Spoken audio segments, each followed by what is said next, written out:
Selon le dernier recensement général de la population et de l'habitat, le Chari Baguirmi compte 788 626 habitants, dont la ville d'Etena, qui à lui seul compte plus de 5000 habitants. Etena, une ville lumière, une agglomération située aux environs de 30 km à la sortie sud de N'Djamena. Cette petite ville attire tellement de convoitises.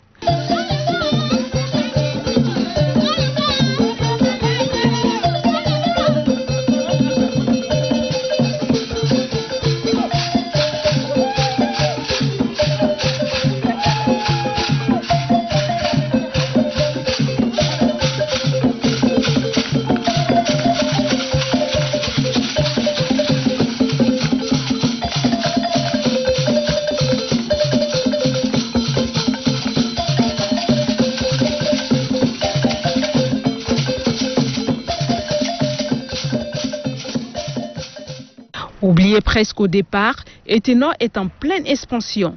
Située au bord de la route nationale numéro 1, elle est très fréquentée par les touristes nationaux et expatriés. Créée en 1958 puis urbanisée le 11 juin 2019 par le ministère de l'Aménagement du Territoire, du Développement de l'Habitat et de l'Urbanisme, ce plan est examiné et adopté par la commission locale d'urbanisme, présidée par le gouverneur du Chari Baguirmi, Aboubakar Djibril Aboubakar. Cette structuration prévoit 2 quartiers séparés par la route nationale. Un quartier du côté est et les seconds vers l'ouest. Quand un village est urbanisé, il devient une ville. Etena est tout simplement une déformation linguistique longtemps appelée lieutenant, grade du tout premier habitant de cette bourgade, un retraité de l'armée française.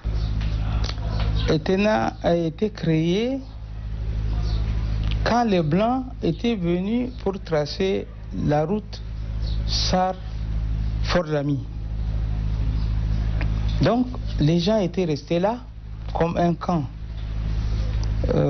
pour également aménager la route et également surveiller le téléphone dans le temps, parce que les Blancs faisaient des téléphones à fil et il fallait fixer des poteaux pour soutenir ces câbles. Donc c'est comme ça qu'il faudrait créer une localité quelque part pour tous ces travaux. C'est comme cela que Etena, on appelle Etena parce que c'est un lieutenant de l'armée coloniale qui est venu, donc on appelle ça Etena. Etena c'est lieutenant. Etena c'est une ville, un très jeune quartier qui vient d'être adopté depuis presque 1 an et demi. Pendant ce temps, vous êtes sans ignorer qu'aujourd'hui, Etena gorge beaucoup de potentialités, surtout humaines. Quand on sait que 90% aujourd'hui des fonctionnaires qui vivent à N'Djamena ont des parcelles de terrain ici, parmi lesquelles les autorités administratives, les hommes politiques et autres. Donc je trouve l'avenir de Etena beaucoup plus florissant. Parce que là, nous venons de finir avec la première phase des travaux d'urbanisation. Il reste encore le périphérique. Etena n'a pas du tout évolué par le temps. Et c'était grâce à Dieu quand M. Manas Andigué était arrivé. Toutes les réalisations que vous voyez à Etena sont faites par M. Manas Andigué. Quand il était venu, les enfants fréquentaient l'école à Koundoul. Koundoul qui est à 5 km de Etena. Et quand les enfants de bas âge, des tout petits, vont et font 5 km aller, 5 km retour, 10 km par jour à pied, vraiment c'est très pénible pour ces enfants. Et également il y a des risques également d'accidents de route. Monsieur Andigué a réfléchi, il a dit bon, maintenant il faut créer une école. Il faut créer une école d'abord pour maintenir les enfants à Etena et puis également avoir du savoir à Etena. C'est comme cela que la toute première école a été créée, c'est-à-dire par Manas Andigué. Après cela, il a également créé un centre de santé qui accompagnait le centre de soins. Pour le centre de santé également, bon, les gens, au lieu d'aller jusqu'à Koundoul, ils se font soigner sur place à Etena. Même les femmes qui sont enceintes, qui sont à terme pour l'accouchement, il faut les évacuer. Tout cela, c'est Manas qui s'occupait de ça. Après, pour le développement agricole, Manas qui leur donnait des moyens de culture, c'est-à-dire que des tracteurs, il met à leur disposition des tracteurs pour le labour de leurs champs, et c'est des tracteurs gratuits. C'est gratuit. Il met à leur disposition des tracteurs gratuits pour le labour de leurs champs. Et même pour les assistances sociales, quand les femmes, je sais pas, pour les baptêmes, pour les décès, pour ceci, pour cela, c'est toujours Manas qui fait. Et c'est comme cela que cette agglomération est devenue Etena.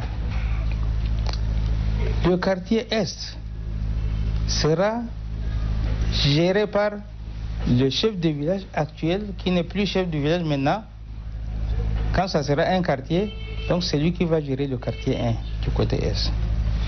Le côté Ouest sera confié à M. Manas, parce que toutes ces réalisations ont été faites par lui. On dit à tout seigneur, tout honneur. On ne peut pas encore confier toutes ces réalisations que lui-même qu'il a faites à quelqu'un d'autre. منطقة إتنا منطقة هادئة طبعا الناس فيها مسالمون لا يحبون المشاكل مختلفة عن المناطق الأخرى. Etena est un village cosmopolite dont sa population vit en parfaite harmonie. La population d'Etena pratique l'agriculture et l'élevage et d'autres activités de développement. Par rapport aux perspectives, Etena abrite une école de formation policière. Aussi, il y a un village Kalam Kalam, loin d'Etena, contient une installation d'énergie solaire. Je voudrais souhaiter qu'Etena soit un village touristique car il se situe entre le fleuve Logone et le fleuve Chari et il est proche d'Njamena, donc Etena a un avenir meilleur. السياح لأن هذه المنطقة تقع بين نهرين نهر لوغون ونهر شاري. Etena, un havre de paix et surtout un lieu de repos pour la plupart des Tchadiens. Elle regorge aujourd'hui d'énormes potentialités. Etena, c'est une localité qui a eu son existence grâce à la présence d'esprit de deux personnes. Le premier étant un ancien combattant revenant de la Deuxième Guerre mondiale. Il est venu séjourner aux alentours. Il avait un compagnon, un ami, et eux deux, ils se sont entendus pour venir trouver un coin où il y a l'abondance. Et le premier qui a pris le devant était venu, c'est l'ancien combattant. C'est lui qui est à l'origine même de la création de Etena. C'est le père de notre Blama actuel, le Blama Haroun. Et son fils est aujourd'hui comme le chef de terre. Et grâce à sa bonté, à sa générosité, c'est franchement un monsieur sans façon, un monsieur qui a aimé tout le monde, sans distinction aucune, sans faire de différenciation. Gratuitement, il a attribué toutes les terres à toute personne humaine qui se présente devant lui. Et c'est par rapport à ça qu'aujourd'hui, Etena est devenue ce qu'elle est.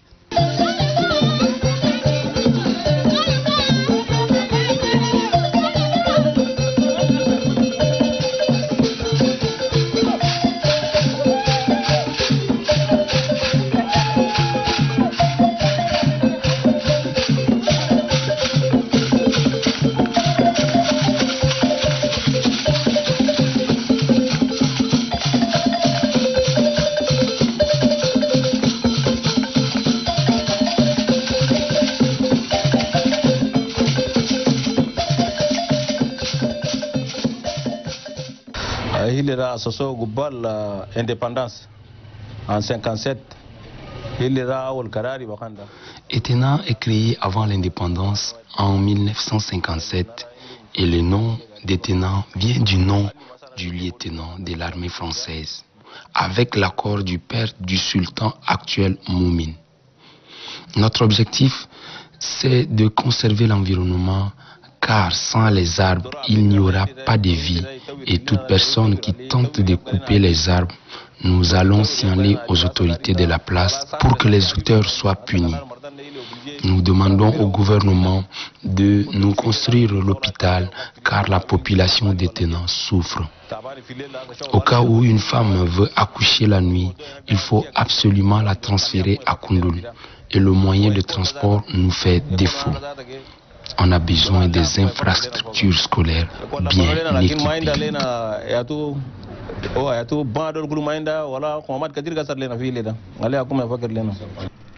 L'avenir de la ville d'Etena a commencé avec la volonté manifeste et populaire en vue de l'urbanisation de la localité qui a eu un écho très favorable de la part des autorités administratives qui a abouti à l'adoption d'un plan cadastral. Comment le grand frère Andigué Touré est venu à Etena avec tout ce que j'ai précité.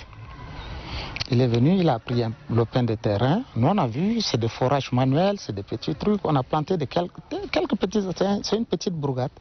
Etena n'est pas grand, hein, il n'y a pas grand chose. Ça ne peut même pas faire 500 mètres carrés à l'époque. Mais on était surpris par la suite. Etena a commencé par grandir. Et mon grand frère commençait par développer le coin. Et je me rappelle quand il m'a envoyé moi-même aller au Cameroun chercher des plantes, des arbres greffiers comme ça que vous voyez derrière là-bas. Tout ça, c'est moi qui suis allé. Le grand frère m'a envoyé, j'ai amené ces plantes dans un véhicule qu'il a acheté lui-même. Une Savième TP23. On a rempli des manguiers et des citronniers. C'est là où on a planté. Tout ce que vous allez voir par derrière, c'est tous ces fruits-là. Aujourd'hui, ça produit.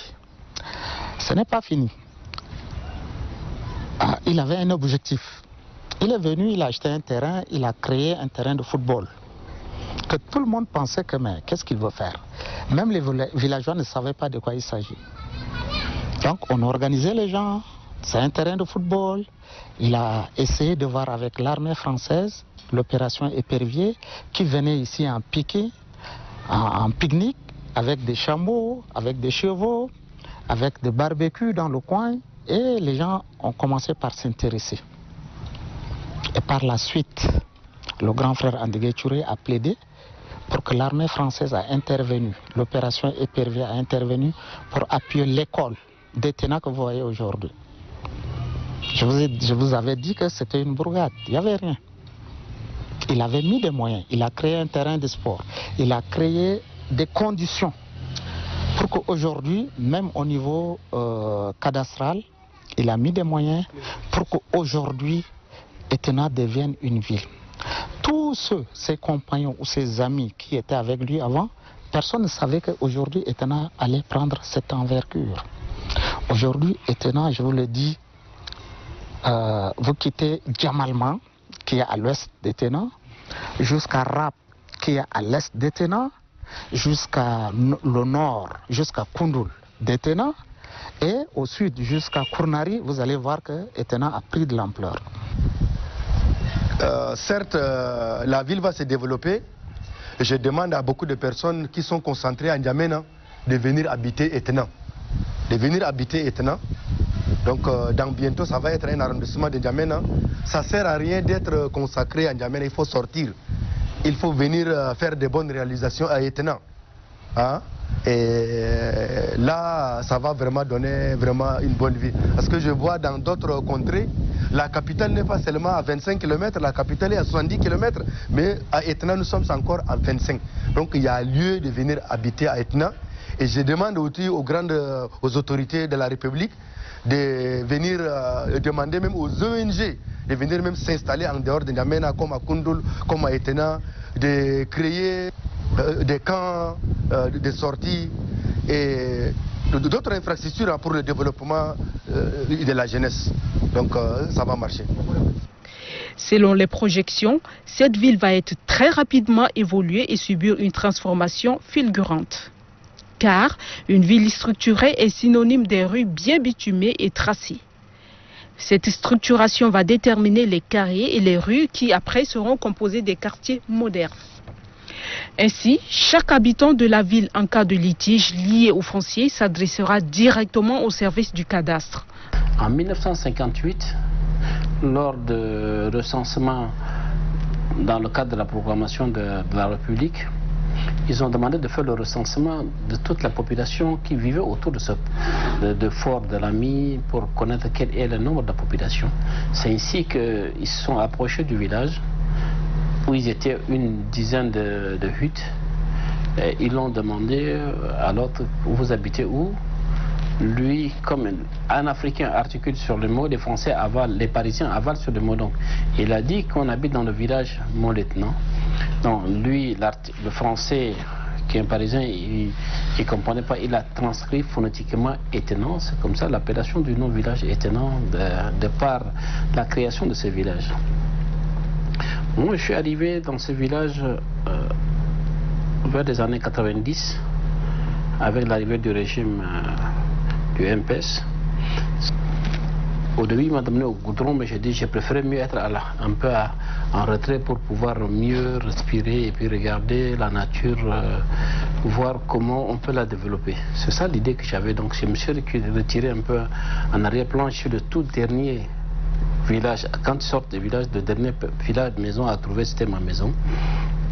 Donc j'étais là.